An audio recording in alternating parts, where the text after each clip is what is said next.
Question for you. How many people do you socially interact with in a day? Like at work, at home, your family, your friends? Me, it's 2. I moved away from most of my family and friends in 2019, and I'm not complaining about that. I'm happy, but I do have my down days. There's my lonely days when I don't get any responses from anybody.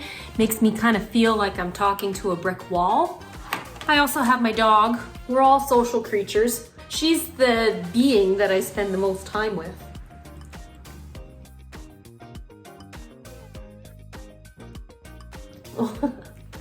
She makes me happy. And that's what should matter, right? It doesn't matter how big our social circles are. I'm allowed to miss my people. Just because I say that I'm happy doesn't mean that I'm allowed to have sad days or down days. I don't have the urge to interact with more people on a daily basis. I'm happy not having a full schedule. I'm happy to spend time with myself. I'm happy to work on myself and my well-being, my mental well-being. I like to have a clear schedule. I like not having to double book myself. I love not being involved in other people's drama. It's not as stressful. My main job and my main priority is my husband, my daughter, and my home. That's what makes me happy. Life is good. YouTube is my social outlet. It's the place where when I have something to say or if I have something to share, when I want to show or tell someone something, I put it on YouTube. When I want to tell somebody about my holiday, I put it on YouTube. If I want to show people how cute my dog is, I put it on YouTube. And it makes me happy. I post when I can. I edit when I can.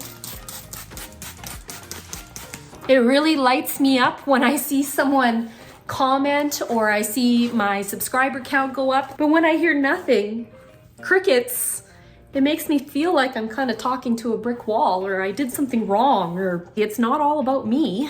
Just waiting for that moment for my comment section to blow up. We're all looking for feedback. We all need our relationships to be a two-way street. When you do comment, when you do subscribe, it's like, yes! It makes me so happy. When I don't get anything, it brings me down, and I don't think that that's healthy. I think this is maybe why we're addicted to phones. When you put stuff on social media and you get likes, it makes you feel like, yay, I've been heard.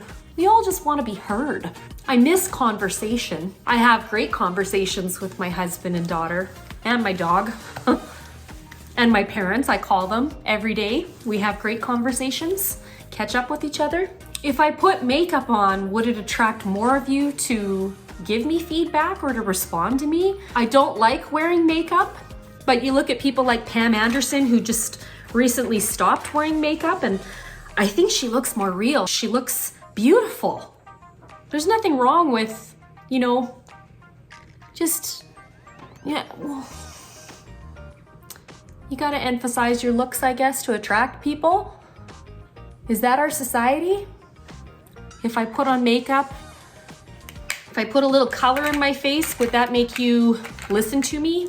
I hate wearing makeup, but it does make me look better. When you don't see people all day, you kind of figure, what's the point of making the effort of putting something on that you don't enjoy putting on? Will the grocery clerk treat me differently if I went not wearing makeup? What's the point of making the effort? Should I look good for my husband? Should I put on my face? I don't like a lot of makeup. This is good for me. Little eye makeup, little oil of Olay.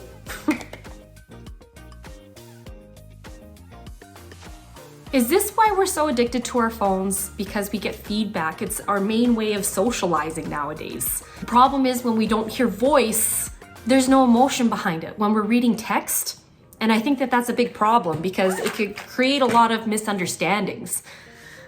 Like the way you read it in your head is differently than what the writer is writing. They're our primary source of getting stuff out of our heads, our phones. I think it's good to be bored and to spend time alone because it helps us clear our heads to figure out you know, what's really going on out there and not being stuck in our heads. Writing is my outlet. Music is my outlet. It lifts my spirits when I'm down and lonely. It keeps me company. I'm going to focus on what makes me happy. And you should do the same. Sometimes it's hard. You know, when you're surrounded by negativity, it's hard to avoid sometimes. When you're surrounded, I don't know, I try and create a boundary in places that I can, where I can control boundaries. If you're not getting anything across to that person, move on and focus on something that makes you happy. And don't stress about what you can't control. Focus on something that's good for you. Do something good for yourself every single day. That's what keeps me going. I don't know.